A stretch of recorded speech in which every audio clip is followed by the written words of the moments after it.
Si vous n'avez jamais vu de zélotes dans l'évangile, parce que le véritable zélote, ce n'est pas notre frère Serge.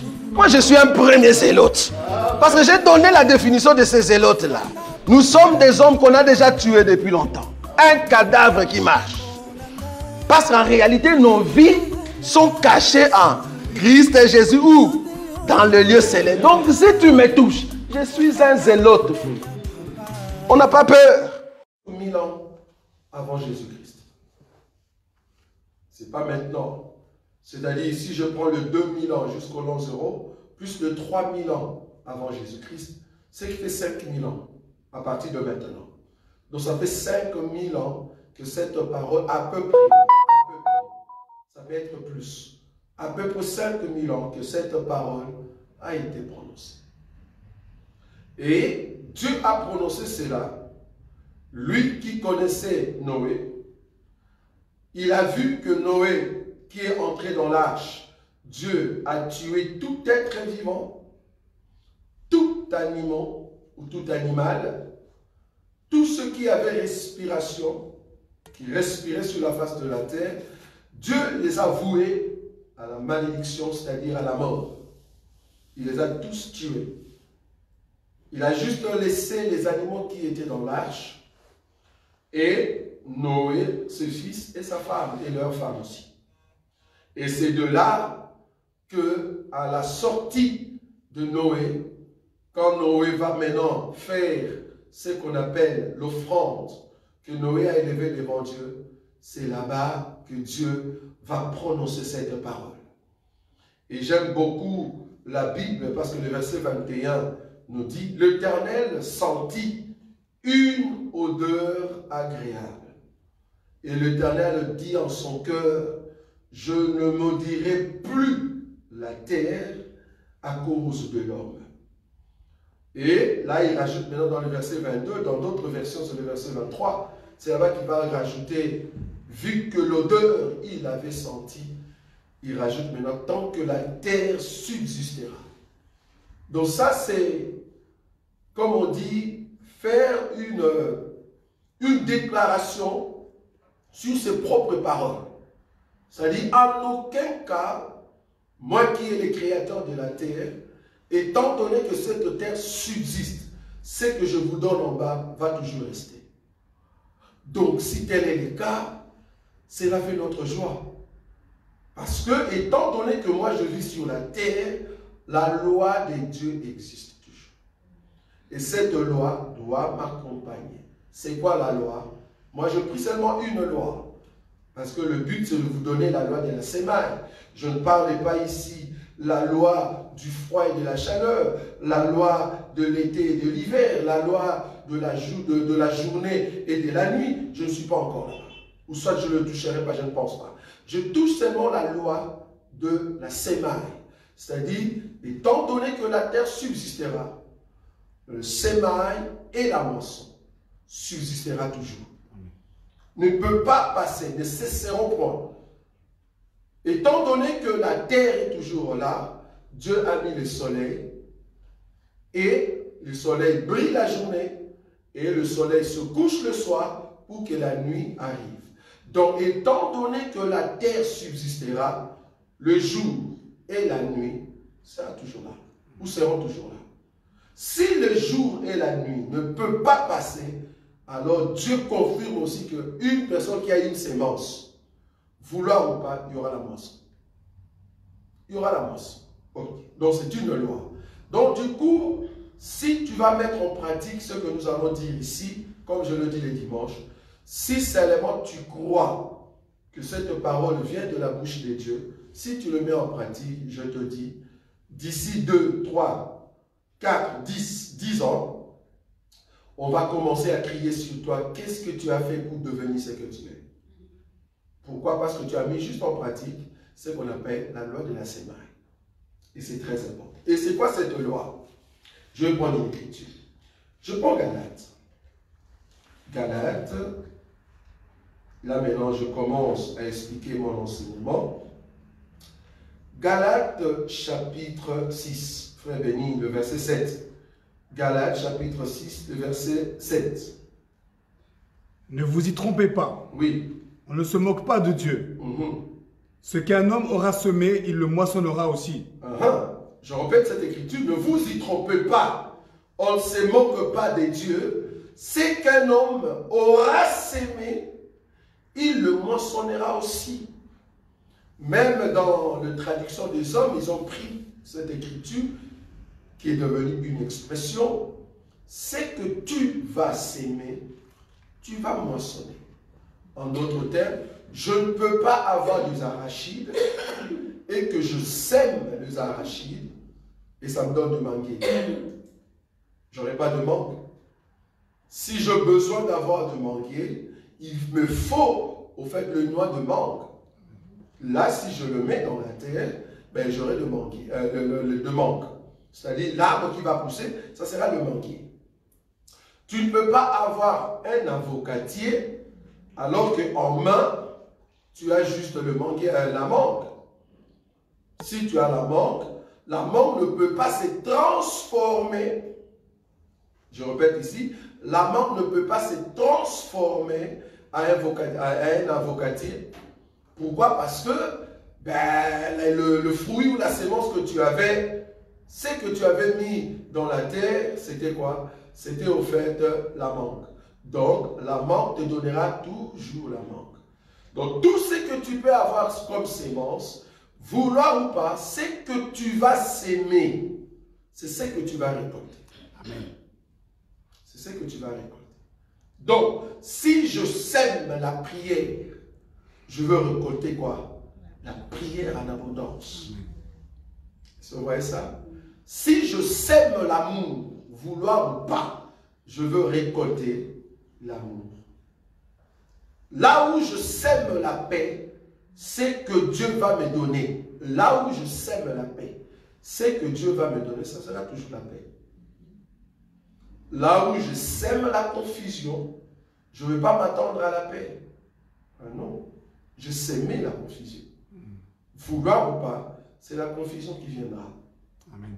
Là où je sème l'argent, ce n'est pas la pauvreté qui viendra. Non, ce n'est pas possible. Si je sème l'argent, c'est l'argent qui vient. Amen. Il y a même des hommes qui sont partis plus loin. L'argent appelle l'argent. En aucun jour, l'argent peut appeler la pauvreté. Non, ça, ce n'est pas la loi de Dieu. Si tu sèmes de l'argent, tu vas récolter l'argent.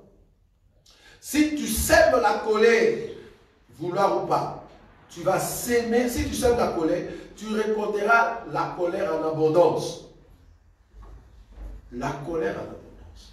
C'est-à-dire, ce que l'homme va s'aimer, c'est ce que tu vas récolter. Très important. Si tu sèmes, comment on dit, la négligence, si tu sèmes la négligence, tu vas récolter quoi? La négligence. Au fait, le travail que tu vas mettre pour s'aimer, vouloir ou pas, la réponse que tu auras, le résultat que tu auras, c'est au fait la conséquence de ce que toi-même tu as sémé. Tu as sémé. Quand vous voyez une fille qui est une prostituée, c'est parce que la fille essayait de voir sa vie, elle commençait déjà à s'aimer la prostitution. Tu ne peux pas être une autre personne que celui que tu avais sémé en toi. Non, ce n'est pas possible. Une personne qui s'est dit, je veux être intelligent, il va s'aimer les temps pour étudier. Tu sèmes le temps pour étudier, ben, tu seras intelligent. Tu veux comprendre la Bible, ben, sème la méditation. Si tu veux comprendre la Bible. Si tu veux être une personne qui explique bien la parole, ben, tu dois s'aimer la méditation, la compréhension de la parole. Et c'est comme ça que tu vas récolter quoi? En fait, la connaissance. Ce qu'un homme aura sémé, c'est ce que tu moissonneras. Dans d'autres versions, dit, c'est ce que tu vas récolter. Okay. Donc, avant que je puisse s'aimer, pour que je puisse récolter, il me faut d'abord quoi? La sémence. Est-ce qu'on est d'accord? Ok. Au lieu de commencer par la sémence, aujourd'hui, je commence d'abord par la terre. Parce que je veux s'aimer ma sémence quelque part. Je veux s'aimer ma connaissance quelque part. Je veux s'aimer mon argent quelque part. Donc, je dois d'abord voir ce qu'on appelle la terre. Je vous avais dit, nous avons 4 éléments fondamentaux dans cet enseignement sur la loi de Sémaï. C'est quoi? La terre, la sémence, le travail et le résultat. C'est très important. Donc, la sémence, le travail, donc je commence d'abord par la terre, la sémence, le travail et, en fait, le résultat. Parce que le résultat, vous allez comprendre que c'est la moisson, donc la récolte. Ok. Donc, aujourd'hui, je vais toucher d'abord la terre. Par exemple, comme je suis là, je suis en train de donner la sémence. Amen. Et ça, nous sommes d'accord. Je suis en train de donner la sémence. Maintenant, cette sémence qui sort, si c'est une bonne sémence, nous allons le voir, gloire à Dieu. Si c'est une bonne sémence, ok, il n'y a pas de souci. Si c'est une mauvaise, il faut changer. Mais là, on viendra quand je vais parler sur la sémence. Mais aujourd'hui, nous sommes en ce qui concerne la terre. Donc, nous supposons avoir une bonne sémence. Est-ce que nous sommes d'accord? Donc, allons dans l'idée que nous avons déjà une bonne sémence. Remarquez, retenez cette écriture, hein. C'est qu'un homme aura sémé, il le moissonnera. La Bible ne ment pas. Ce que la Bible dit, c'est ce que tu dois avoir. Ok? Ok. Maintenant, je prends une écriture. Je suis dans le livre de Genèse, frère béni. Genèse, chapitre combien?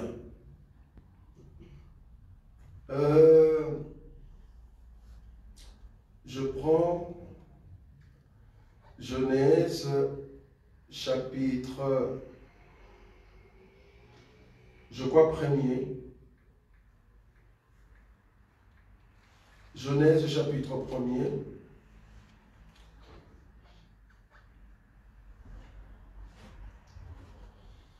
Genèse, chapitre 1er. Prends le verset 11. Tu lis ces versets. Je lis au nom de Jésus-Christ. Oui. Puis Dieu dit que la terre produise de la verdure, de l'herbe portant de la semence, des arbres fruitiers donnant du fruit selon leur espèce, et ayant en eux leur semence sur la terre. Et cela fut ainsi. Le verset 12. La terre produisit de la verdure, de l'herbe portant de la semence selon son espèce, et des arbres donnant du fruit, et ayant en eux leur semence selon leur espèce. Le verset 29. Et Dieu dit, voici je vous donne toute herbe portant de la semence et qui est à la surface de la terre, et tout arbre ayant en lui du fruit d'arbre et portant de la semence. Ce sera votre nourriture. Et à tout animal de la terre, à tout oiseau du ciel, et à tous ceux qui se meuvent sur la terre, ayant en soi un souffle de vie, je donne toute herbe verte pour nourriture. Et cela fut ainsi. 31. Dieu vit tout ce qu'il avait fait, et voici cela était très bon. Ainsi il y eut un soir, et ainsi il y eut un matin. Je viens ici corriger ceux qui disent que quand Dieu a créé la femme, c'est là-bas que Dieu vient dire maintenant, Dieu vu que tout cela était très bon. Ça va? Parce qu'il y a des enseignements comme ça. Ils disent ce n'est que quand Dieu a créé la femme, alors Dieu dit, Dieu vu que cela était très bon. Pourquoi? Parce que Dieu avait créé la femme. C'est comme si quand Dieu a créé l'homme, cela n'était pas très bon. Amen. C'est faux. Quand Dieu a créé la femme, c'était toujours bon. Ce n'était pas très bon. Pour que ça devienne très bon, c'est la production. Il faut entrer dans la phase de la production. Tu peux avoir un bébé, c'est bien, mais si le bébé ne vit pas, à quoi bon? Pour que le bébé vive, il faut donner quoi? La sémence. Amen. Le mamelle à cet enfant, alors cet enfant aura quoi? La croissance. C'est là-bas que tout est très bon. Amen. Je ne sais pas si vous voyez là où je suis. Tu as un enfant, Si le bébé est né, c'est bon.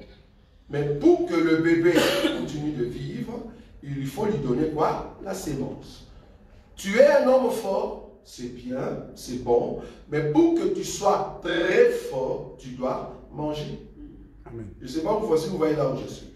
Dieu a vu que cela était très bon quand Dieu a donné la nourriture. Amen. Dieu a déterminé la nourriture que l'homme devait manger. J'aimerais vous dire, si les hommes anciens ont vécu longtemps, c'est parce que c'était de végétariens. Ça vous savez, hein? Ça vous savez ou pas? Oui. Voilà. Si les Adam, ils ont vécu longtemps, c'est parce que c'était des végétariens. C'est-à-dire, ils mangeaient quoi, frère béni? Ils mangeaient le verset. Ils mangeaient quoi? Le verset 28. Oui, jusqu'à 29. Vas-y. Dieu les bénit et Dieu leur dit, oui. Soyez féconds, oui. Multipliez, remplissez la terre et la justifissez. Un instant. Dieu dit, soyez féconds, multipliez-vous, remplissez la terre. Mais si tu veux remplir la terre, c'est-à-dire avoir des enfants, mais tu n'as pas la force de donner des enfants, à quoi bon? Ce n'est pas encore bon. Ou soit ce n'est pas encore très bon. Dieu dit soyez. Quand il dit soyez, il y a déjà la femme, oui ou non? Ah oui. Dieu dit soyez, c'est-à-dire la femme est déjà là. Ok, la femme est là, l'homme est là. Mais tu n'es pas fort pour donner l'enfant. Il te faut l'énergie. Hein? Pour donner un enfant à une femme, donner de la sémence à une femme, ça demande la force. Même quand la Bible dit, par exemple, Abraham, quand il était déjà vieux et qu'il devait connaître Sarai, sa femme, parce que Dieu lui a dit, écoute, l'année prochaine tu auras un enfant. Regarde, Sarai dit, moi qui suis déjà vieille et mon maître est déjà vieux. Ah, donc un vieux n'a plus de force. Si vous comprenez ça? Donc, il te faut être jeune. Quand tu es jeune, vigoureux, là tu peux donner un enfant. Donc ici, quand Dieu dit soyez féconds, multipliez-vous, Dieu voyait la vigueur de l'homme sur la femme. Mais cette vigueur viendra comment? Si on ne mange pas. Donc c'était encore bon ici. Maintenant, il faut commencer à descendre pour voir là où Dieu voit bien. Il vient maintenant mettre le point pour dire que c'est très bon. Le verset 29. Et Dieu dit, Voici, je vous donne toute herbe portant de la semence et qui est sur la surface de la terre, et tout arbre ayant en lui du fruit d'arbre et portant de la semence. Ce sera votre nourriture. Donc la nourriture de l'homme et la femme, c'était quoi? L'herbe portant de la sémence. Ça, c'est un élément. Deuxièmement, l'arbre fruitier. Pas seulement un arbre qui ne donne pas de fruits. Non, il faut que ça soit un arbre fruitier. Si vous voyez cela, l'arbre fruitier, c'est-à-dire, il faut qu'il y ait un fruit dans cet arbre-là. Dieu dit tous ces arbres-là, là où il y a le fruit, c'est votre nourriture. Quand tu vois l'herbe, et l'herbe porte, au fait, la sémence, tu peux manger. Mais l'herbe qui ne porte pas la sémence, il ne faut pas en manger. Amen. Pourquoi Dieu a dit seulement l'herbe qui porte la sémence? Pourquoi seulement un arbre fruitier? C'est parce que l'arbre fruitier, vouloir ou pas, il y a la partie noyau. Et le noyau doit retourner à la terre pour se reproduire. Je vous avais parlé ça les dimanches. La reproduction. L'homme mangera le fruit, mais le fruit a la capacité d'avoir une semence à l'intérieur qui permet à cet arbre de continuer. J'aimerais vous dire ce que je dis les dimanches. Dieu n'a pas mis en place un arbre pour qu'il vienne tout le temps recréer cet arbre-là. Non. Dieu a créé un arbre pour que cet arbre se reproduise. C'est ce que j'ai dit les dimanches. Donc il a tout mis comme intelligence et sagesse divine pour que l'arbre en soi soit un cycle. Un cycle, c'est-à-dire, je te crée au manguier.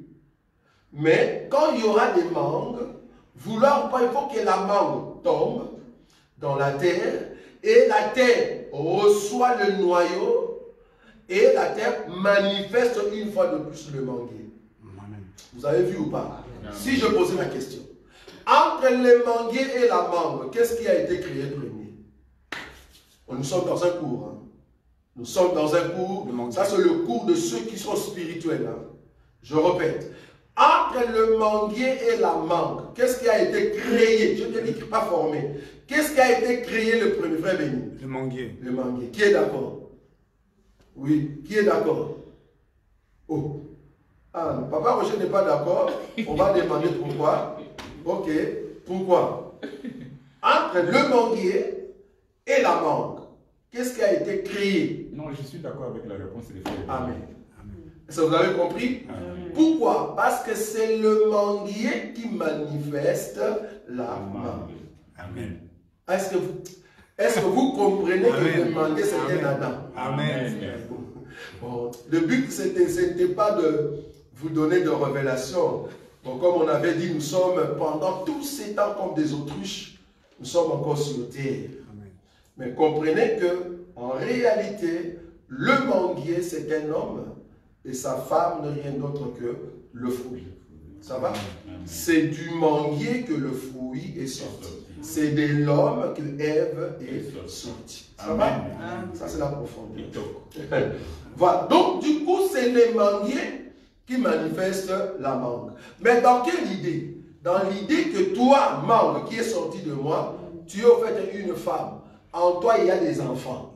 Tu vois ça? Amen. Quand tu vas entrer dans la terre, manifeste les enfants. Et c'est comme ça que la mangue a continué. Et ça, vous avez vu. Oh. Dieu maintenant va dire à Adam, tu peux maintenant manger l'herbe qui a la sémence. Pourquoi? Parce que la sémence peut se reproduire. Au cas la sémence entre aussi en toi, toi qui es au fait homme, quand tu manges une sémence, toi qui es terre, ô Adam, la sémence va se reproduire en toi pour te donner la force. Est-ce que vous voyez ça? C'est comme ça qu'Adam, en mangeant l'herbe, en mangeant au fait le fruit, sa vie était bien. Pourquoi? Parce qu'il recevait des vitamines, de force. C'est comme ça qu'il peut vivre si longtemps. Je me te dis, le secret de ton âge, c'est la nourriture que tu manges. Si tu veux t'arrêter, tu veux arrêter de vivre, arrête seulement de manger. Tu vas arrêter de vivre. Si tu ne manges pas, vouloir ou pas, tu ne vas plus vivre. Mais si tu manges, tu continues encore de vivre. Pourquoi? Parce que la nourriture est une sémence qui te donne des vitamines pour continuer à vivre. C'est-à-dire, tu continues à être productif. Et ça, vous avez vu ça. Ça, c'est la sémence. Donc, du coup, la terre est très importante. Donc, Dieu dit ici, dans le verset qu'on a lu, le verset 11, chapitre 1er, le verset 11. Tu peux encore relire là, c'est là. Puis Dieu dit que la terre produise de la verdure, de l'herbe portant de la semence, des arbres fruitiers donnant du fruit selon leur espèce, et ayant en eux leur semence sur la terre. Et cela fut ainsi. Amen. Remarquez une chose très importante. Le verset de Ésaïe, chapitre 10, chapitre 10, le verset 55. C'est ça? On peut lire ça, cherche-moi un peu ça. Ou soit Ésaïe 55, chapitre 10. Ça doit être le contraire. Allez-y. Je lis au nom de Jésus-Christ. Oui. Comme la pluie et la neige descendent des cieux, il n'y retourne pas sans avoir arrosé, fécondé la terre et fait germer les plantes, sans avoir donné de la semence au semeur et du pain à celui qui mange. Merci. Donc ici, nous allons dans une autre dimension. Parce que nous, dans cet évangile, nous avons des facettes de la révélation terrible. Tout à l'heure, je vous ai dit entre les manguiers et la mangue, qu'est-ce qui a été créé premier? Nous avons dit les manguiers. Oui, c'est juste. Amen. Pourquoi? Parce que les manguiers vont manifester la mangue. Mais remarquez que dans la spiritualité, c'est la pluie qui a ramené en fait la sémence. Vous voyez ça? La pluie a ramené la sémence. Okay. Mais dans la pluie, on n'a pas vu la sémence qu'on appelle noyau de mangue. Vous êtes d'accord avec moi? Mais dans la pluie qui est sortie, qui est venue de la part de Dieu, cette pluie avait la capacité d'amener toutes sortes de fruits. Dans cette pluie-là, il y avait des avocatiers. Dans cette pluie-là, il y avait des manguiers, des cocotiers. Il y avait tout dans cette pluie-là. Mais quand ça tombait, on ne sait pas voir avec l'œil uni que ça, c'est le vocatier, ça, c'est l'ananas, ça, c'est le cocotier. Pourquoi? Parce que quand la pluie tombait sous forme de sémence, la pluie avait toujours la couleur transparente, comme de l'eau. Et ça, vous avez vu ou pas? Mais c'est là que quand la pluie est entrée dans la terre, quand la pluie est entrée dans la terre, alors la terre a fait quoi? A manifesté la couleur, la forme de chaque sémence qui était cachée dans de gouttes de pluie. Amen. Est-ce que vous voyez là où je viens? Amen. Vous n'avez pas vu.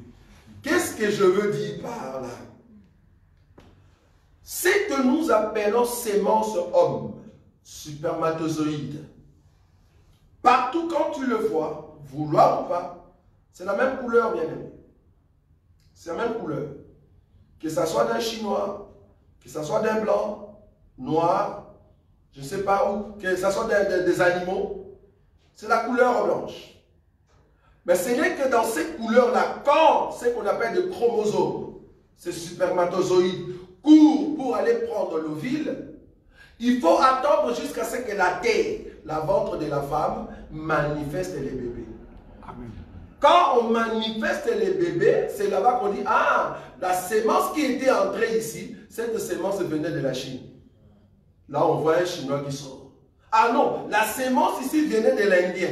C'est là-bas que ça sort. Mais au départ, si on te le met sur une table, tu ne vois pas.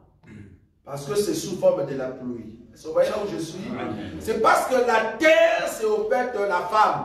Le ventre de la femme. Et le ventre de la femme a la capacité de prendre la sémence et de manifester l'arbre qui est un homme. Vous voyez ça? Maintenant, c'est là-bas que nous voyons si ça c'était un manguier, c'était un avocatier ou c'était un cocotier. Donc, dans la pluie, selon Ésaïe 55, le verset 10, dans cette pluie-là, il y avait des manguiers, il y avait des cocotiers, il y avait tout, mais on ne sait pas voir. Il s'agissait de quelle sémence. Il fallait attendre jusqu'à ce que la terre manifeste quoi? Manifeste au fait l'arbre. En d'autres termes, la terre a été créée premièrement avant les arbres. J'ai dit Amen. Amen. Pourquoi? Parce que la terre, c'est la mère des arbres. La terre, c'est elle qui a manifesté les arbres. Ok. L'arbre, en grandissant, a manifesté le fruit. Donc l'arbre, c'est aussi un homme qui manifeste le fruit. Est-ce que vous avez vu les deux dimensions? Parce que vous pouvez rencontrer une personne qui vous dit, ah non, moi je crois que c'est le fruit qui était créé avant. Parce que c'est ce que je croyais que l'homme de Dieu pensait. Je croyais que c'était le fruit qui était manifesté avant. Nous allons attraper cette personne pour dire, quand nous parlons de fruit ici, du qu'on appelle de la mangue, ce n'est pas le fruit en forme de l'eau. On est d'accord? C'est vraiment le noyau qui se trouve dans le manguier, dans la mangue. Ça va?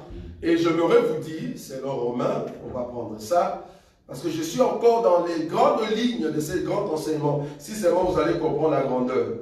Remarquez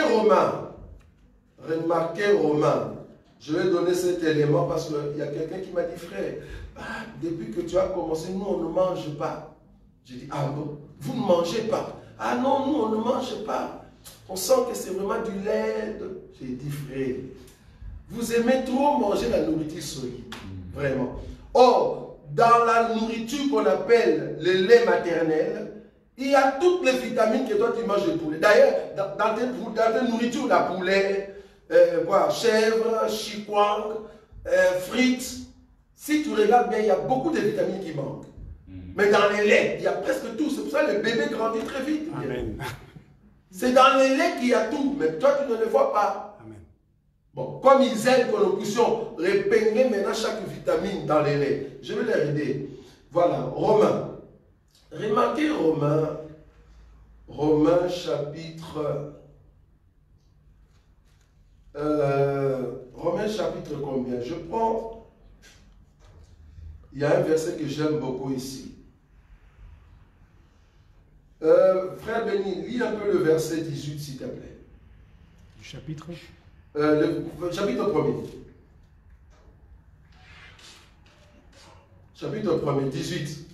La colère de Dieu se révèle du ciel contre toute impiété Oui. et toute injustice Oui. de ces hommes qui retiennent injustement la vérité captive. 19. Car ce qu'on peut connaître de Dieu est manifeste pour eux, Mhm. Dieu le leur ayant fait connaître. En effet, les perfections invisibles de Dieu, Le verset 20. Hein? En effet, le perfection invisible des dieux, oui, sa puissance éternelle et sa divinité, puissance éternelle, et sa divinité oui, se voient comme à l'œil. oui, Depuis la création du monde, quand on les considère dans ses ouvrages, ils sont donc inexcusables. merci. Donc ici, si tu veux connaître la perfection invisible des dieux, c'est-à-dire le trône, par exemple au ciel, là où Dieu habite maintenant, si tu veux comprendre comment, là où Dieu est, il est comment? Ou le trône de Dieu là-bas au-dessus, c'est comment? Cette perfection-là invisible, tu veux comprendre cela. Comment comprendre cela? Ici, Paul nous dit, le perfection invisible de Dieu, sa puissance éternelle, sa divinité, se voit comme à l'œil, depuis la création du monde, quand on les considère dans ses ouvrages. Ils sont donc inexcusables. Ok. Je veux maintenant rechercher dans l'ouvrage que Dieu a créé. Moi, je veux rechercher la perfection de Dieu. Parce que je peux rester ici, commencer à vous prêcher sur la perfection de Dieu dans les ouvrages, c'est-à-dire dans les créatures. On peut rester ici pendant 5 ans, je ne vais pas descendre. 5 ans. Pourquoi? Parce que si tu veux voir Dieu, regarde-le dans ses ouvrages. Ok. Je vais vous donner un exemple. C'est là-bas qu'on vous dit, nous avons ici l'esprit comme une source. Donc je peux parler de Dieu, je peux prendre n'importe quel ouvrage de Dieu. Je vais trouver Dieu à l'intérieur. Amen. Amen. La mangue. La mangue que vous mangez, que vous achetez chez Lidl, c'est l'ouvrage de Dieu, oui ou non? Amen.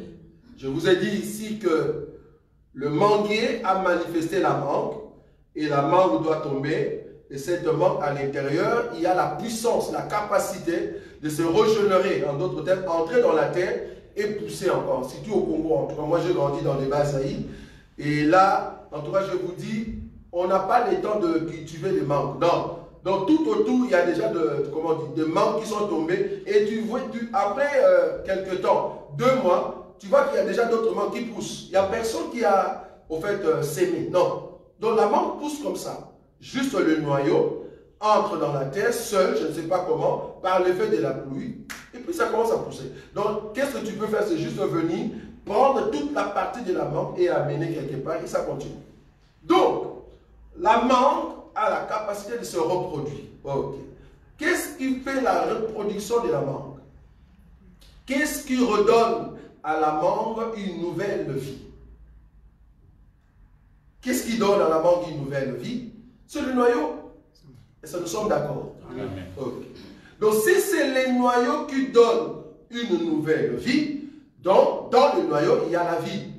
Nous sommes d'accord? Mais quand tu achètes une mangue, vouloir ou pas, tu ne vois pas encore cette vie. Qu'est-ce que tu vois? Tu vois l'écorce. Hein? La partie verte, je ne sais pas, il y a d'autres parties jaunes au-dessus.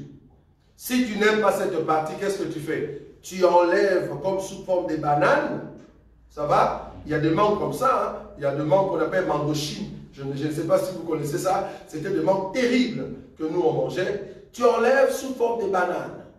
Et qu'est-ce que tu vois après l'écorce? C'est quoi? La chair. On est d'accord? On voit la chair. Or, c'est la chair qu'on mange normalement. Parce que l'écorce, il y a beaucoup qui ne mangent pas. Parce que ça, c'est juste une protection. Mais il faut enlever, au fait, la partie qu'on appelle écorce, et tu vois la chair. Quand tu enlèves toute la chair, tu rencontres quoi? Coque. D'abord coque. La coque cache le noyau à l'intérieur. Cette coque est dure. Est-ce que vous êtes d'accord avec moi? C'est du coq est dur. Remarquez le coq, souvent, il s'ouvre en deux. Par exemple, pour la mangue, donc il faut essayer de... Ça s'ouvre en deux. Donc il y a deux parties, donc une partie et deux parties. Ça va? Ça s'ouvre en deux. Et là-bas, vous avez la partie qui est amère, qu'on ne peut pas manger. Ça s'appelle le noyau en soi. C'est là-bas qu'il y a la vie. Ce que vous voyez dans la mangue, c'est comme ça que Dieu est au ciel. Dieu au ciel est comme ça. La partie écorce que tu enlèves, quand Moïse a vu Dieu au ciel, il est descendu, il a répété ce qu'il a vu au ciel. Qu'est-ce qu'il a vu? Il a vu la partie écorce de Dieu. C'est ce qu'on appelle parvis. Amen. Vous voyez ça? Amen. C'est ce qu'on appelle le parvis, que tout le monde voit. C'est la partie que tu vois. Mais pour manger, c'est la partie qu'on appelle la chair. Là-bas, c'est ce qu'on appelle le lieu saint. Là où on mange les pains et les jus. On boit du vin. Et quand tu finis, pour entrer dans la partie amère, il y a les rideaux. Est-ce que vous voyez ça? Amen. Les rideaux. On a décidé deux chérubins, pas trois, deux. Les chérubins. Parce que les chérubins qui étaient dans les jardins d'Éden, qui cachaient l'arbre de vie, qui cachaient les noyaux. Est-ce que vous voyez ça? Il y en avait deux. Donc, l'écorce. Est-ce que vous voyez l'écorce de la mangue? Voilà. Quand tu enlèves les deux écorces, tu vois maintenant les noyaux amers. Si tu manges ça, tu meurs. C'est pas bon. Souvent, c'est là-bas qu'il y a les poisons. Mais c'est aussi là-bas qu'il y a la vie. Ça, on ne mange pas. Ça, c'est amer.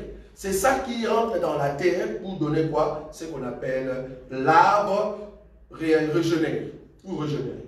Donc, même dans la mangue, je vois que Dieu, pour le voir, tu dois passer par le parvis, le lieu saint et le lieu très saint. Amen. Donc, la mangue a la partie parvis, partie saint et la partie très saint. C'est dans les parties très saintes que les noyaux maintenant donnent la vie. Or, avant que les noyaux donnent la vie, il faut que les rideaux soient brisés. Parce que les noyaux qui sont à l'intérieur ne peuvent pas sortir étant donné que le coq n'est pas déchiré pour que les noyaux sortent et entrent dans la terre. Or, Jésus-Christ, qui est les noyaux amers, qui est ces goûts-là amers que le juif ne voulait pas. Quand les rideaux étaient déchirés, cela veut dire que les noyaux peuvent sortir maintenant pour entrer dans la terre, pour donner vie. Est-ce que vous voyez ça? Or, quand les noyaux entrent, c'est pour ressortir les arbres. Amen. Or, les arbres sont là, que nous sommes, par Jésus qui est les noyaux amers, que le rideau a laissé passer, et c'est comme ça qu'il est entré dans la terre, et en sortant, il a fait la vie offerte à toi et moi. Nous sommes aujourd'hui fils de Dieu. Amen. Vous voyez ça? Amen. Rien que par la mangue. Donc je peux venir ici, je dis, mon thème c'est la mangue. Pour ceux qui ont l'œil, ils comprennent que on va nous prêcher sur le tabernacle. Voilà. Donc la perfection de Dieu, je peux le voir partout, bien aimé. Je peux prendre le corps humain et je commence à prêcher Jésus. Je peux prendre le corps de n'importe quel animal et je prêche Jésus. Pourquoi? Parce que Dieu se cache dans ses ouvrages. Donc, Dieu, c'est la sémence. Vous voyez ça? C'est la sémence. Là où il se cache à l'intérieur, c'est là-bas qu'il y a la vie. Maintenant, il faut aller le trouver. Ok. Si Dieu, c'est lui, la sémence qui est à l'intérieur et qui doit donner la vie, maintenant, il faut voir la qualité de la terre. Parce que la sémence, nous allons toucher prochainement. Maintenant, je veux voir la qualité de la terre. Luc, chapitre... Je toucherai la qualité de la sémence prochainement. Luc, chapitre 8, frère béni. À partir du verset 5 et 10 de son. Un semeur sortit pour semer sa semence. Oui. Comme il semait, une partie de la semence tomba le long du chemin. Elle fut foulée aux pieds et les oiseaux du ciel la mangèrent.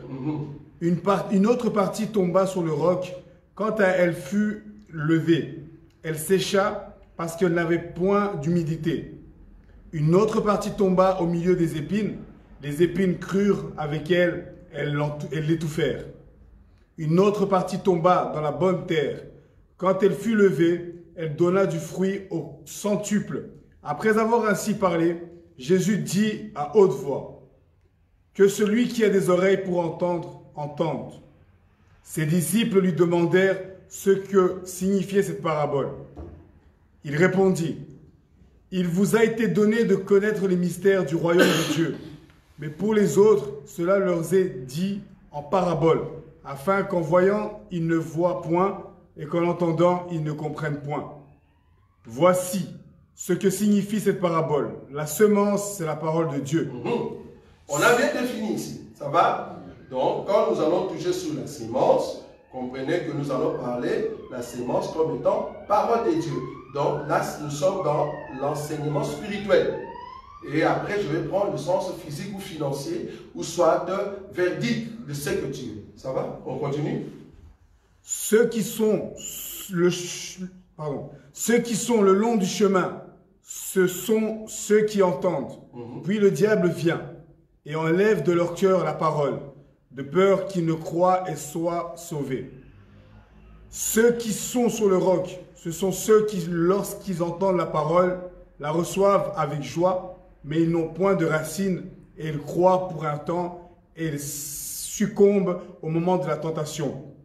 Ceux qui est tombé parmi les épines, ce sont ceux qui, ayant entendu la parole, s'en vont et la laissant étouffer par les soucis, les richesses et les plaisirs de la vie, ils ne portent point de fruits qui viennent à maturité. Ce qui est tombé de la bonne terre, ce sont ceux qui, ayant entendu la parole, avec un cœur honnête et bon, la retiennent et portent du fruit avec persévérance. Merci beaucoup. Donc ici, c'est Jésus qui nous donne les 4 sortes de terre que nous pouvons trouver sur la terre. Sur la terre des hommes, nous avons 4 sortes de terre. C'est-à-dire, quand nous prêchons comme ça, quand tu as ton argent dans ta poche et que tu veux donner cet argent à une personne, tu veux donner ton argent à une personne, vouloir ou pas, cet argent-là, soit ça va tomber entre l'une de 4 terres. Amen. Tu veux parler à une personne, la personne qui est devant toi, qui t'écoute, cette personne soit est dans l'une de 4 terres. Amen. Il n'y a pas plusieurs. Il n'y a que 4 terres. Même quand nous donnons ici, quelqu'un demande de l'argent, tu veux lui donner de l'argent, ces gens-là, parmi ces gens-là, il y aura toujours un qui est parmi les 4 terres. Même quand vous donnez ici à l'église, même quand vous donnez un frère, vous donnez dans votre famille, vous voulez aider une personne, le fait de donner quelque chose à une personne, ça s'appelle s'aimer. Or, quand tu sèmes, la première des choses, il faut se dire, quand je donne comme ça, je suis face à moi, soit à l'une de 4 terres. Si vous comprenez? Amen. Je crois qu'il y a une écriture qu'on peut trouver rapidement qui dit, la main qui donne, c'est la main qui est supérieure, quelque chose comme ça. Hein? Donc, cherchez-moi cette écriture. Donc, du coup, le mouvement de prendre quelque chose et de donner, ça s'appelle s'aimer. J'avais dit ça le dimanche. Et le mouvement de recevoir quelque chose, ça s'appelle récolter. C'est ça le secret de la sémaille. Sémence et moisson. Ok. Donc, si je veux donner quelque chose, si je veux parler de quelque chose, que ce soit un discours, que ce soit un conseil, que ce soit mon argent, que ce soit mes habits, que ce soit ma voiture, je veux toujours me dire, le mouvement que je veux faire, qu'on appelle s'aimer, ce mouvement-là, première des choses, la personne que je veux donner, le gens que je veux donner, les personnes qui vont m'écouter, il y a 4 terres. Donc, ces gens-là, soit se trouvent dans l'une de ces 4 terres-là. Nous n'avons pas au-delà de 4 terres, non. La Bible nous dit nous n'avons que 4 terres. Donc, la première terre que je vais donner ici comme définition, deuxième terre, troisième et quatrième. Donc, du coup, ça dépend. Dans ces cas ici, ça ne dépend pas, pardon, ça ne dépend pas de ma sémence. Ça ne dépend pas de mes conseils. Ça ne dépend pas de mon argent. Ici, je vous ai dit, nous sommes tous d'accord que la sémence ici, c'est une bonne sémence. Restons là, parce que je veux donner la qualité de la sémence prochainement. Ici, je suis dans la sémence, une bonne sémence. Okay. Une bonne sémence, un bon conseil, une bonne prédication, un bon enseignement, un don qui est bon, une belle parole. Allez, donc restez là-bas. Ton argent, c'est bien. C'est pas que tu es un magicien et que tu l'as eu de la bouche d'un serpent ou soit une femme morte qui est dans ta chambre. Tu ne l'as pas reçu dans un cercueil, non. C'est une somme d'argent que tu as reçue avec la sueur de ton front. C'est-à-dire que tu as travaillé et tu as une somme. Donc cet argent est propre. Ok. L'argent propre, conseil propre, enseignement bon. Ok. Tout ça, ce sont de bonnes sémences. Maintenant, la bonne sémence a face à elle 4 terres. C'est à toi. C'est à toi maintenant de voir quelle est la terre qui se trouve devant moi. Ça, c'est un. Parce que nous voulons maintenant voir une sorte de terre. Deuxièmement, comment détecter que je suis face à une mauvaise terre? Comment? Comment détecter que je suis face à une mauvaise personne? Parce que je lui avais quand même donné un bon conseil. Je lui avais donné quand même ma chemise. Je lui avais donné quand même ma voiture. Je lui avais donné quand même une somme d'argent. Je me suis, au fait, comment on dit, je suis venu auprès de cette personne pour que la personne, je puisse lui donner le meilleur de moi-même. Mais remarque le résultat. Quel est le résultat escompté, comme on dit? Or, le résultat escompté, c'est par rapport à la terre qui est devant toi. Que ça soit dans la famille. Ici, quand je vous ai dit que c'est le secret de tout ce que vous allez faire dans votre vie, et ça va vous amener dans la maturité d'ici 5 ans, 10 ans, je te dis, tu seras fort. Et là-bas, à chaque fois que tu veux faire quelque chose, tu demandes directement ce que nous allons appeler ici le travail. Parce que c'est le travail qui va déterminer si la terre est bonne ou pas. Remarquez, on nous dit ici dans le livre de Luc, chapitre 8, là où le frère Béni a lu. Le frère Béni va répéter l'écriture 5. Écoutez ce qu'il est dit. Un semeur sortit pour semer sa semence. Oui, un semeur est sorti pour semer sa semence qui est bonne. Est-ce que nous sommes d'accord? La sémence ici n'est pas, une mauvaise sémence, non, c'est une bonne sémence. Mais le problème est que la bonne sémence affronte toujours le 4 terres. J'aimerais aussi vous dire que la mauvaise sémence affronte aussi le 4 terres. Ça, on verra prochainement. Mais ici, allons dans l'idée que c'est une bonne sémence. Okay. La bonne sémence rencontre toujours les 4 terres. Ok. Quelles sont les 4 terres? On commence par la première terre. Et je vais expliquer cela. Je ne suis pas dans la révélation. Je vous évite de la révélation, si vous voulez, je peux juste, comme on dit, épingler la révélation et passer. Mais je ne suis pas dans la révélation, je vous montre le secret de ce que vous devez mettre en pratique comme étant doctrine, de ce qu'on appelle la loi de la sémaille. C'est très important. Oui. Comme il semait, une partie de la semence tomba le long du chemin. Elle fut foulée aux pieds et les oiseaux du ciel la mangèrent. Voilà, cette écriture nous montre la première terre. C'est-à-dire les semeurs a une bonne sémence, il s'est dit, ici c'est une terre, si je prends ma sémence et que je jette, ça va pousser. Ça c'est la foi, le bon cœur de celui qui a la sémence. C'est le cœur que tu as d'aider les autres, avec le conseil, avec ton argent, d'aider la famille. Je ne suis pas contre, c'est ça le bon cœur que tu as. Donc les semeurs se disent, ah ça c'est une terre, je veux mettre cette sémence ici, ben, dans l'idée que ça peut quand même revenir un jour et me donner encore à manger. Mais le problème ce n'était pas la sémence, le problème c'était la terre. La Bible dit, là où le monsieur a jeté la sémence, c'était au long du chemin. En d'autres termes, il n'y avait pas moyen que la terre puisse absorber, au fait, la sémence. Comment est-ce qu'on sait que c'était le long du chemin? c'est ce que je vais toucher prochainement, c'est-à-dire le travail. Il faut comprendre que tout semeur, si tu veux semer, il y a d'abord un travail. Le travail, c'est quoi? Je dois voir la terre, là où je veux mettre ma sémence. Et le semeur a vu que c'était au long du chemin. Comment il a su? Parce que quand il a travaillé, il a jeté, il a vu qu'il y avait des pas, il y avait des empreintes. Ah, il dit, ah, ici donc, c'est le chemin en fait, là où les gens passent.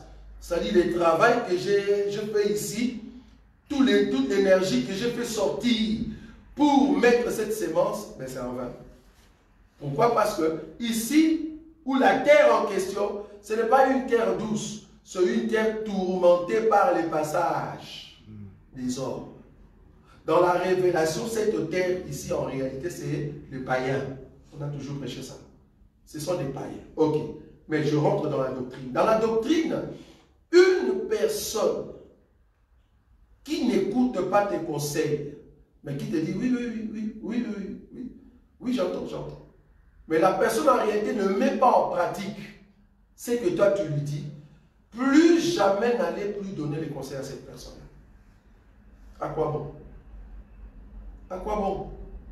Une personne qui vient toujours, je répète ici, qui vient toujours auprès de toi pour te dire, donne-moi de l'argent.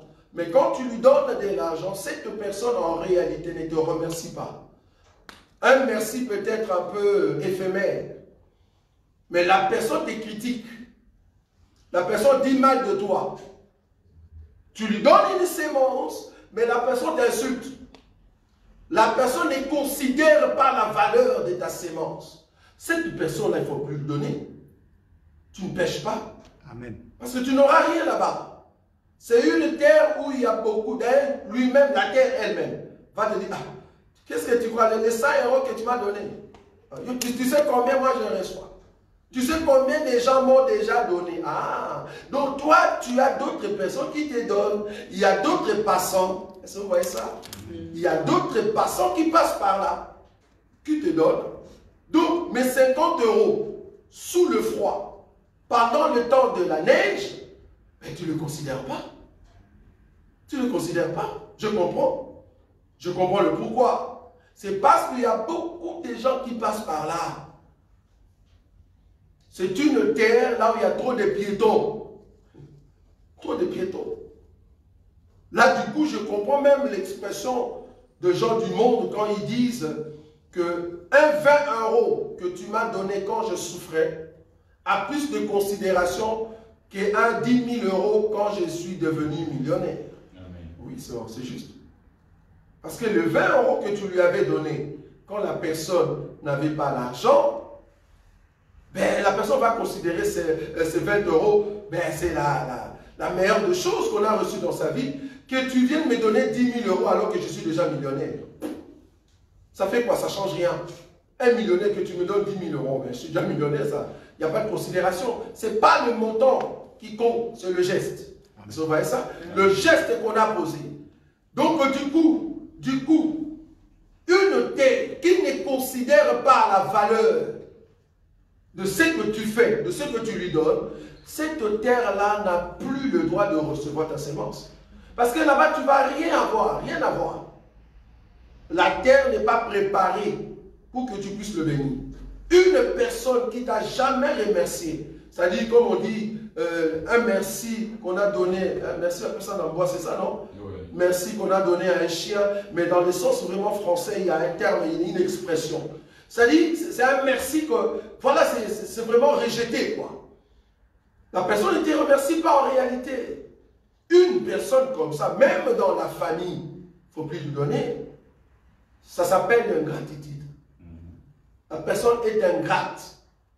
Tu lui as montré la voie du Seigneur.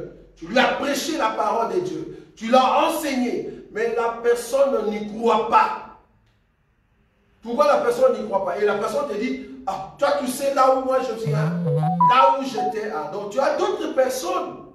Moi en réalité je ne te suivais pas. Mais je suivais d'autres personnes. Donc tu as plusieurs personnes que tu suis. Tu es une terre de piétons. Une terre de piétons. Parce qu'une bonne terre ne peut pas parler ainsi. Une bonne terre va refléter la sémence qu'on lui a donnée. Si tu ne reflètes pas la sémence que je te donne, les conseils que je te donne, tu ne remercies pas la somme que moi j'ai souffert pour l'avoir sous les neiges, sous l'hiver, mais je comprends que plus jamais je vais te donner mon argent. Je ne pêche pas. Je ne pêche pas. Devant Dieu, je ne pêche pas. J'ai besoin d'être encouragé. J'ai besoin d'aller de l'avant. Je ne suis pas là, je te donne mon argent pour que tu commences à m'insulter. Je ne veux plus te donner. Je ne pêche pas. Là, du coup, il y a une écriture. C'est lui qui sait faire du bien. Et qui ne le fait pas, pêche. Est-ce que vous voyez ça? C'est lui qui sait faire du bien à qui?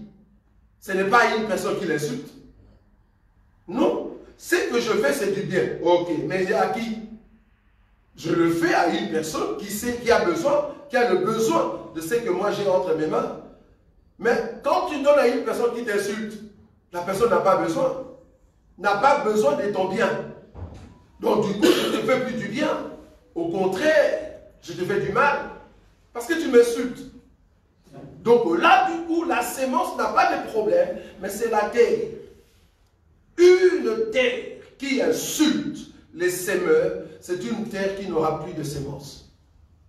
Oui. Pourquoi? Parce que je n'aurai pas le résultat là-bas. Il n'y aura pas de résultat. Ça, c'est la première terre. Donc, une personne que tu prodigues le conseil tout le temps, et la personne ne veut pas te suivre, laisse-la. Il faut laisser. Tu as dit plusieurs fois à telle personne, abandonne la prostitution, ça va t'amener à la mort. La personne ne comprend pas, laisse-la. Un ami, une amie qui ne comprend pas ce que tu lui dis comme conseil, mais la personne continue toujours dans le péché, dans le mal. Mais il faut abandonner cette personne. Toi, tu as été créé pour faire de bonnes choses. Mais si tu trouves que ton ami t'amène dans des choses qui t'amènent dans la perdition, à chaque fois que vous entrez dans des prisons, il faut fuir cette personne-là. Si la personne ne coûte pas, au fait, tes conseils. Sinon, toi-même, tu vas commencer toujours, continuer à faire cela et à un moment, toi aussi, tu auras le même comportement. Parce que vouloir ou pas, si le sémeur jette la sémence dans une terre qui refoule la sémence, si le semeur reste là-bas, le semeur devient pauvre. Oui ou non? Le semeur devient pauvre. Parce que tu vas tout jeter là-bas, mais il n'y aura rien comme résultat. Tu deviendras pauvre. Donc là où il y a mes conseils, mes bons conseils qui sortent, mais la personne ne le reçoit pas, je ne vais pas continuer à te donner mes conseils, s'il te plaît. Je te laisse. Je comprends que tu es un méchant. C'est-à-dire que tu es un païen. Tu ne connais pas Dieu. Donc du coup, je vais t'abandonner. Je vais tenter encore une autre terre. Oh. J'ai encore ma deuxième sémence. Je continue. J'espère que, waouh, mais là c'est 4 minutes. J'espère que je vais terminer même la deuxième. J'ai encore ma sémence. Et puis du coup, il y a le verset 6 qui vient. Il est dit quoi? Une autre partie tomba sur le roc. Oui. Quand elle fut levée, elle sécha parce qu'elle n'avait point d'humidité. Donc, ici, le problème, c'est la qualité encore de la terre. Dans l'autre, c'était une terre où il y a des hommes qui passent souvent là-bas. C'est-à-dire, la personne reçoit plus d'aide. Tu vas voir, c'est grave. J'allais vraiment rester là-bas dans la première terre. Donc, tu vas voir une fille qui a 4, 5 hommes. Donc le premier, il sait qu'on lui donne aux environs de 100 €, 100 $. Le deuxième lui donne aux environs de 20, 30. Le troisième, c'est un homme qui vient qui lui donne de 500, 700. Et puis le quatrième, c'est vraiment la bonne terre. C'est-à-dire une personne elle aime beaucoup. Même si tu ne donnes rien, mais elle t'aime toujours. Et une personne comme ça, à 4 personnes, là où elle soutient de l'argent, j'aimerais vous dire, les garçons qu'elle aime trop, même si ces garçons-là les tapent à fond, elle va rester avec ces garçons-là, bien que le garçon n'a rien. Toi qui donnes les 1000 €, tu vas remarquer qu'elle va commencer à te mentir. Tu te dis, mais qu'est-ce que je ne fais pas pour que tu sois belle? Je te donne des 1000 €, je t'achète des habits, mais c'est toi qu'on va commencer à mentir trop. Pourquoi? Parce qu'il y a trop de piétons. Il y a trop de piétons là-bas. Il y a des piétons de 50, il y a des piétons de 100, il y a des piétons de 1000, il y a même des piétons qu'elle aime beaucoup. C'est-à-dire, quand toi tu passes là-bas, tu n'as pas vraiment ta place. La sémence ne va pas pousser, bien aimé. Ton argent, c'est l'argent perdu. Tu peux donner 10 millions à cette femme-là, son cœur est ailleurs. Et n'ose pas d'amener cette femme-là en Europe. Si tu sens que c'est une terre piétonneuse, comme je peux le dire, une pierre où tous les hommes passent par là, une femme qui ne t'aime pas sincèrement, tu sais le détecter. Tu vas voir que la femme aime plutôt ton argent que toi-même, que la personne. Amen. Si une telle femme ne t'aime pas, il ne faut pas l'amener en Europe, vouloir ou pas. Quand tu vas l'aider à venir en Europe, c'est elle qui va fuir. Et elle va tout faire. Même si elle est capable d'aller sous des neiges pour chercher de l'argent, juste dans le but d'appeler l'homme qui est à la maison là-bas. Et qui reste comme ça sans rien faire pour que la femme lui envoie de l'argent. Et comme Dieu est bon, j'aime toujours Dieu. Comme Dieu est bon, si toi la femme, tu as fait ça à l'homme qui t'a appelé ici en Europe, tu penses que l'homme qui va venir de l'Afrique, ça sera ton amant, ton amour préféré, sache-le que quand tu étais ici en Europe, les messieurs là-bas aussi avaient une autre dame. Et c'est comme ça que quand tu vas appeler les messieurs, il vient ici, il prend encore les documents, les mêmes messieurs que tu aimais trop. C'est lui aussi qui va te chasser et qui va appeler aussi l'autre femme et qui va venir. Parce que Dieu est juste. Amen. Vous voyez? Pourquoi? Parce que la personne est une terre où il y a trop de piétons. C'est pour cela, comme je dis, si ta sémence est bonne, dis-toi, je suis face à quelle terre? Si j'ai besoin de donner de mon argent, si j'ai besoin de donner mon argent, je dois considérer, il s'agit de quelle terre que j'ai devant moi. Il y a des églises, quand tu entres comme ça, tu donnes des offrandes, c'est ta vie qui est bloquée. On a vu des églises comme ça. C'est-à-dire, quand tu entres déjà dans une église, on te met 2, 3, 4, 6 paniers. Donc, tu viens avec ton argent, tu doutes déjà dans ton cœur, qu'est-ce que je vais donner? Je vais mettre mon panier où? Parce que devant moi, j'ai ici panier d'offrande ordinaire, panier de dîmes, panier de offrande du prophète, panier de aumône, panier voyage du pasteur, panier soin corporel de la maman pasteur, panier parce que le chien du pasteur doit aller encore, je ne sais pas moi, à Texas, panier, panier, panier, panier. Maintenant tu as 10 euros. Qu'est-ce que je vais en faire? Le fait déjà de douter avec ma sémence à la main, je vais s'aimer où? Vouloir ou pas, partout je veux jeter cela, cela ne va pas me donner quelque chose de bon. La Bible dit, les apôtres avaient un seul panier, c'était devant eux, et le peuple venait donner un seul panier. Un seul panier. Il y a des églises où tu mets ton offrande, tu es bloqué financièrement. C'est comme ça que tu dois voir si réellement tu es dans une bonne église. C'est pour ça que le Seigneur dit, éprouvez-nous. Il faut éprouver les églises. Parce que nous ici dans cette église, nous sommes une église de maman et de papa qui prient réellement. Et je suis sûr, en tout cas ceux qui sont là, ils ont vu comment est-ce que Dieu a changé leur vie à l'espace d'une année. Pourquoi? Parce que nous croyons, nous supposons être une bonne terre. Amen. Et nous le sommes. Amen. Et nous le sommes. Parce qu'il y a des vies qui changent ici. Amen. Tu es entré ici au milieu de nous comme une personne qui avait des soucis terribles, vouloir ou pas, dans notre assemblée, tu vas retourner comme une personne affranchie. Amen. Parce que tu vas comprendre la profondeur de Dieu. Seulement ceux qui n'aiment pas la bonne sémence, c'est là-bas qu'ils vont fuir. Vous voyez cela? Donc, du coup, je ne voulais pas toucher la deuxième terre, vu le temps, parce que je sais que je ne vais pas trop terminer. Donc, du coup, ici, on termine avec cette première terre seulement. Donc, il ne faut jamais s'aimer là où la terre a plusieurs abonnés, a plusieurs clients. Il ne faut jamais donner ton amour auprès d'une femme, auprès d'un homme qui a beaucoup de clients et de clientes. Non. Ton amour cherche la bonté. Tu ne peux pas aimer une personne qui a 2 copines, une personne qui a en fait 3 copains. Non. Cherche une personne qui a besoin de la sémence, de la parole douce, de l'amour. Là-bas, tu auras des fruits. Le fruit, c'est le mariage. Tu vas rester bien avec tes enfants. De peur que tu puisses entrer dans le mariage, tu penses que c'était tes enfants. Alors qu'en réalité, le premier enfant que tu croyais que c'était ton enfant, alors que ce n'était pas ton enfant, c'était l'enfant du voisin. Pourquoi? Parce que la dame aimait plus le voisin que toi. Ça arrive. Donc du coup, il faut bien vérifier la terre alors que toi, tu as la bonne sémence. J'ai bien dit, tu as la bonne sémence. Je n'ai pas dit la mauvaise sémence.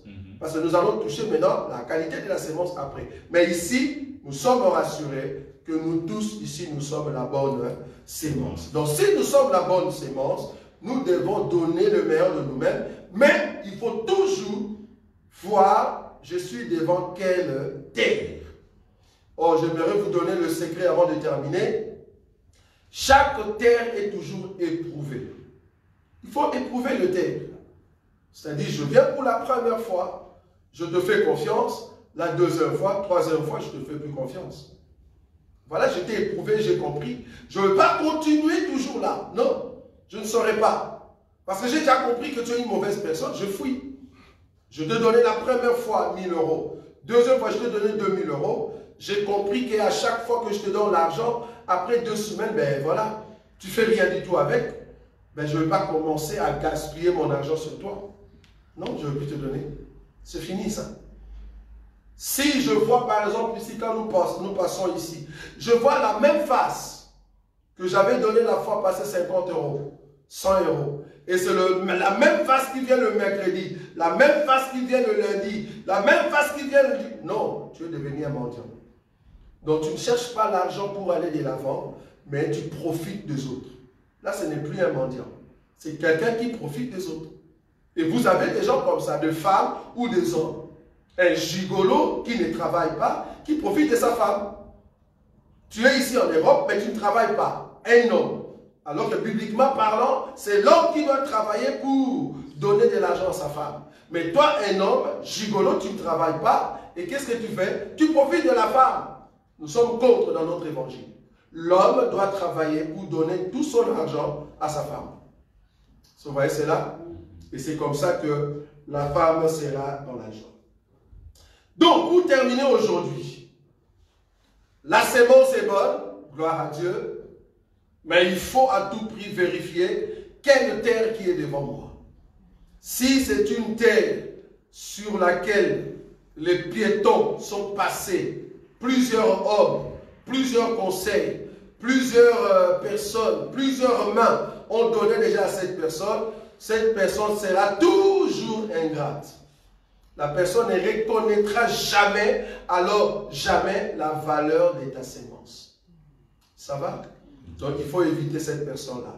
Une personne qui va église après église. Aujourd'hui tu es dans l'église la main de Dieu. Demain tu es dans l'église les yeux de Dieu. L'autre jour tu es dans l'église les ongles du Seigneur. Après les cheveux de Jésus. Après la robe rouge de notre Saint-Père. Ça ne va pas.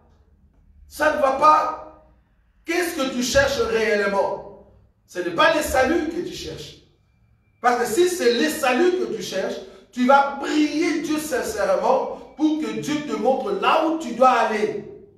Et je me te dis, si tu pries sincèrement, Dieu va toujours te montrer une église qui a une bonne sémence qui va t'amener au ciel.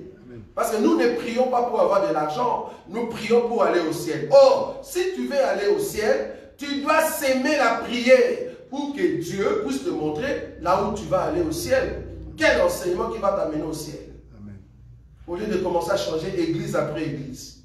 Bon, je sais que dans ces temps ici, beaucoup d'hommes de Dieu nous ont déçus par leur comportement, mais je me te dis, les bonnes églises existent encore. Amen. Mais c'est caché, comment tu vas le trouver? Il faut que tu pries pour que Dieu puisse te montrer cela. Amen. Ça va? Amen. Donc c'est la prière qui va te donner le résultat.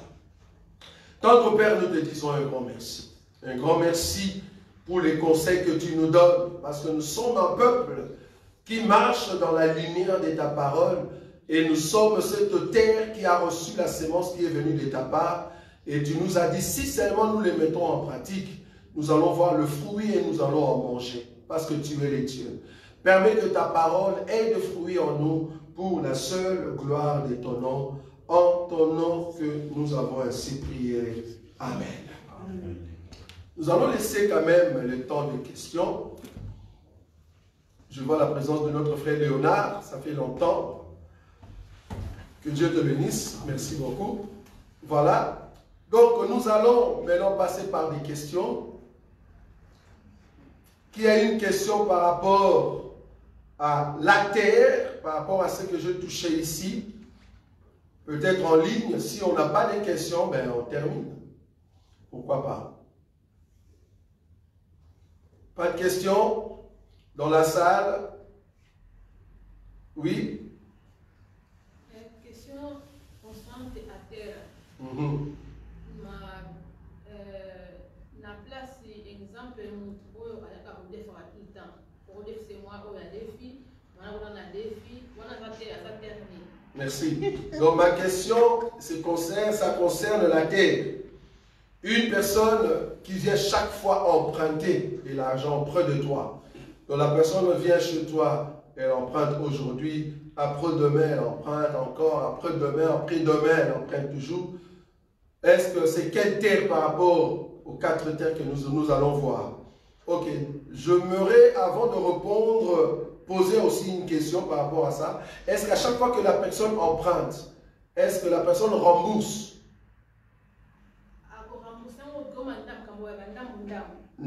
C'est-à-dire, ça devient un peu, au lieu de rembourser, donc, la personne ne respecte pas sa parole. En fait. Parce que vous vous êtes entendu, il faut remettre ça dans une semaine, de 100 €. Au lieu que la personne remette 100 €, elle remet comment 10, après 10, alors que c'était 100 que la personne devait remettre. Voilà. Ça, c'est une personne manque de confiance, on est d'accord.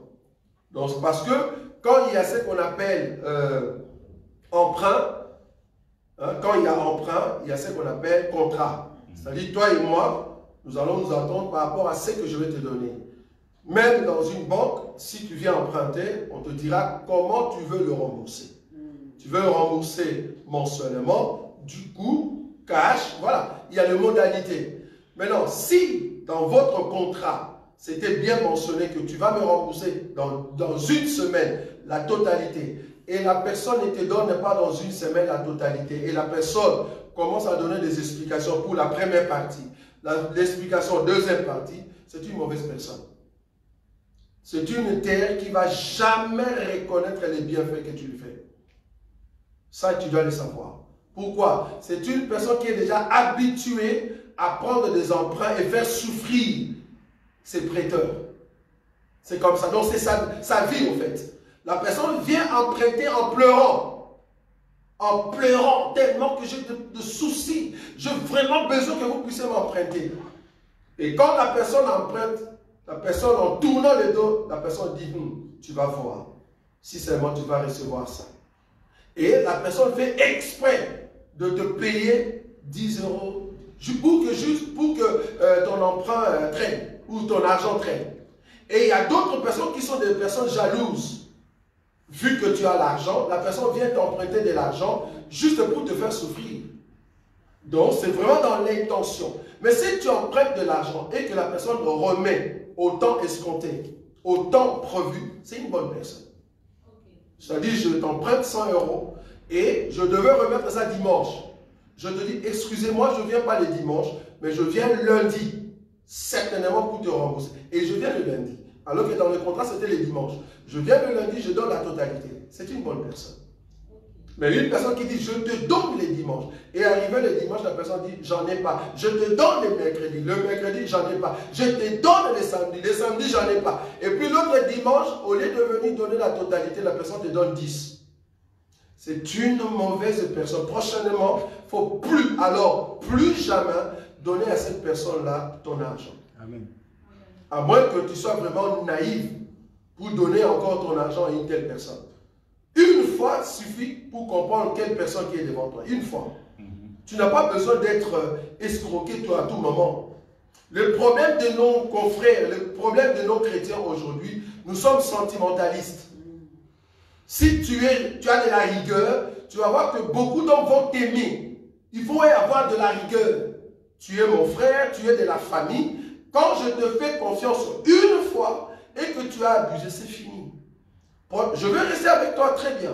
On va commencer à se saluer. Mais le fait que tu m'as fait cette erreur-là, plus jamais je vais encore aller sur la même voie. Je t'avais emprunté 100 €. Ça fait une année que tu ne remets pas. Je ne veux plus te demander cela. Mais je continue toujours à te dire bonjour.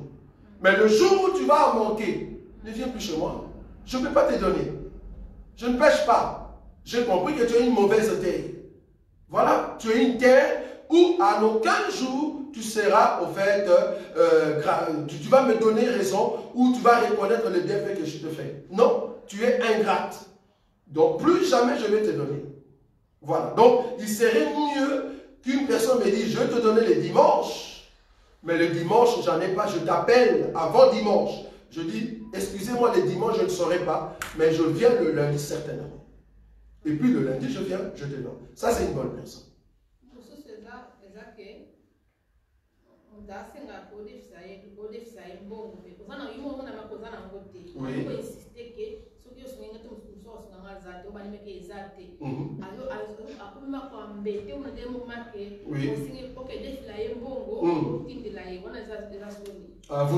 Vous avez des problèmes.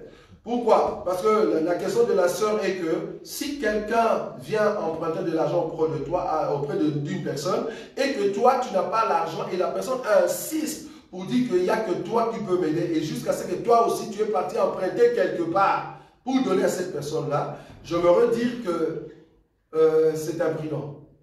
C'est une imprudence terrible.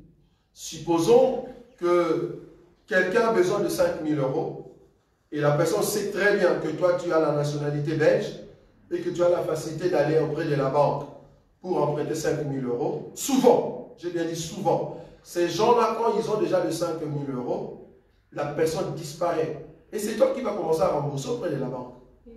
Et ton argent, tu ne l'as pas encore jusqu'aujourd'hui. Une telle personne, si tu as déjà des informations concernant la personne, que c'est une personne qui ne paye pas sa dette, il ne faut pas lui donner. La Bible nous dit d'emprunter, hein? On est d'accord. Hein? Nous ne prêterons pas, mais nous allons emprunter. Ça va? C'est ce que la Bible dit. Ok. Nous allons emprunter aux autres. Mais à qui? À une personne qui est une bonne personne. Si tu me fais ça une fois, ben je ne veux plus continuer à t'emprunter. Et d'ailleurs, je ne saurais pas. Si j'en ai pas, mais j'en ai pas, je ne veux pas aller auprès de la banque pour emprunter, non. Ça dépend. De quelle relation peut-être? Parce qu'il y a relation et relation. Ça va? Ça dépend de quelle relation. Mais l'écriture qui m'aide à aller là-bas, c'est quoi? La Bible dit, si tu as 2 tuniques, qu'est-ce que tu fais? Tu donnes un à l'autre. Mais la Bible n'a pas dit si tu as seulement une tunique. Non, la Bible n'a pas dit ça. Si tu as une tunique, qu'est-ce que tu fais selon la Bible? La Bible ne dit pas que si tu as une tunique, tu donnes à l'autre. Non. J'en ai seulement cette tunique-là. Pourquoi je vais te donner alors qu'il y a hiver? Je ne pêche pas si je refuse de te donner. Mais si j'en ai 2, c'est tout à fait normal, parce que l'autre, je veux le mettre, alors l'autre, c'est libre, je te donne. Je n'ai pas l'argent. Pourquoi je dois aller emprunter? Non, j'en ai pas, je ne te donne pas. Je ne saurais pas aller emprunter. Moi, je n'ai pas besoin d'argent. Pourquoi je dois aller emprunter? Et demande à la personne, pourquoi toi, tu ne peux pas aller emprunter auprès de la banque? Vas-y. Tu vas voir que le problème de la personne, même au niveau de la banque, elle a des problèmes. C'est pour ça qu'elle ne veut pas aller auprès de la banque. Mais tellement qu'il y a un problème, elle veut que toi, tu puisses aller auprès de la banque, vouloir pas de la même chose, de la même manière qu'elle a fait auprès de la banque, c'est ce qu'elle va faire au fait avec toi. C'est ce que je dis, ça dépend des relations. Si les relations sont bonnes, alors là, tu peux encore faire confiance à cette personne-là. Sinon, il faut éviter. Ça va? C'est de l'imprudence. Encore 12 minutes. Encore une question? Oui. Oui, nous avons ici, bon, ça c'est une question ou bien un commentaire de notre frère Fada. Oui. Il dit, Papa Roger Makambo Oteyaka, tu écris ça? ou autant la Bible et puis tu mémorises la prédication. Ouais. Bon, non, en fait, là, elle, comme on dit, elle est émerveillée de choses que je fais sortir ici. Amen. Alors que nous tous, nous lisons la Bible, mais comment est-ce que moi je vois? C'est ce que nous appelons le couleur, le couleur de la tunique de Joseph. Donc, chacun de nous a la grâce de bien voir les Écritures. Moi, en tout cas, la grâce que Dieu m'a donnée, c'est d'entrer dans la profondeur de l'Écriture et d'avoir plusieurs facettes dans une même Écriture. Donc, c'est ça qui m'aide. Donc, je suis d'accord avec elle parce qu'il n'y a pas que elle, il y a aussi d'autres personnes qui ont dit cela. Donc, elles disent, mais attendez, comment est-ce que toi, tu vois ce que tu dis là, ici? Moi, je dis, mais si seulement parce que nous sommes d'accord que c'est un don. D'abord, il faut que ça soit un don. Ce n'est pas qu'on fabrique. Amen. Parce que si tu cherches ma façon de parler ici, dans une autre prédication, tu ne vas pas en trouver. Et reviens après 5 ans, tu me poses la même question par rapport à ce que je prêchais ici. Ce n'est pas que je l'ai bloqué, non. Ce sont des choses qui vont ensemble avec ce qu'on appelle les Écritures. Donc, après 5 ans, si je reviens sur la même Écriture, je vais dire autre chose, mais qui va très bien avec la parole. Donc, cela vient de la grâce que nous avons auprès du Seigneur. Oui. Plus de questions? C'est fini. S'il n'y a plus de questions, que Dieu vous bénisse. Merci. Nazako matangai, nazako matangai, nga nazako matangai.